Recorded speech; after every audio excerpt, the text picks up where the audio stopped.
and I labor. But when measured, it's never enough. In fact, my entire life can be summed up in one word: rough. Rough from the beginning, when my father wished I was a son. Rough in the middle, when my mother convinced me I'd never find someone. But I proved my mother wrong at a very early stage, although she never met him because he was ashamed of his old age. And my father, he was wrong too. I'm just as tough as a son, because after all the times my second man beat me, I never called 911. But you see, my third husband, he wasn't like that. He was kind, a real gentleman. Except the nights he came home drunk, then he turned into a different man. But my fourth husband, he was important. He traveled from town to town, but I think he forgot we were married by the way he slept around. But my fifth husband, he was perfect. We even talked of having kids. But when he found out about my ugly past, it was too heavy for him to lift. And now the man I go home to has made no commitment to me at all. But I mean, I can't complain. I'm even lucky to receive a call.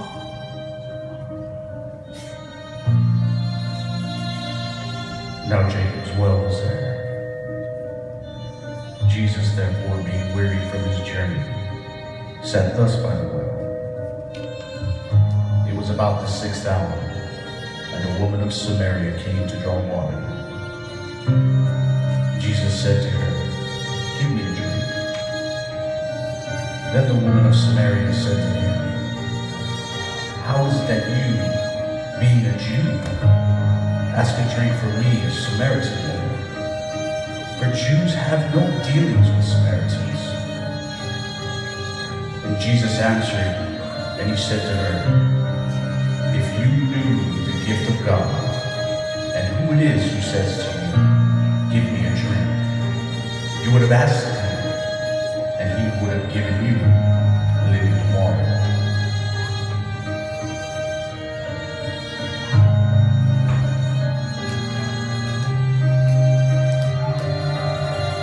But today I met a man while he was sitting at Jacob's well, and he asked me for a drink.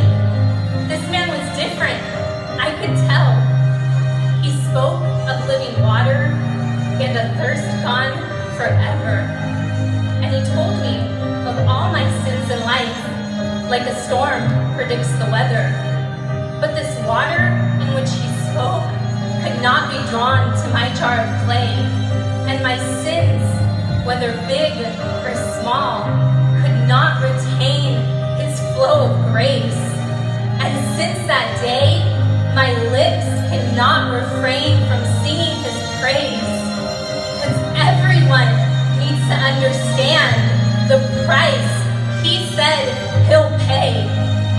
Because he looked me in my eyes, but really, he looked straight into my heart. See, to him, the outside doesn't matter. It's the inside that does the work.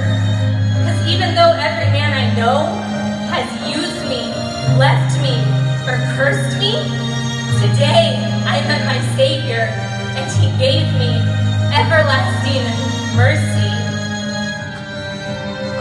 The woman said to him, "I know that Messiah is coming, who is called the Christ. And when he comes, he will tell us all things."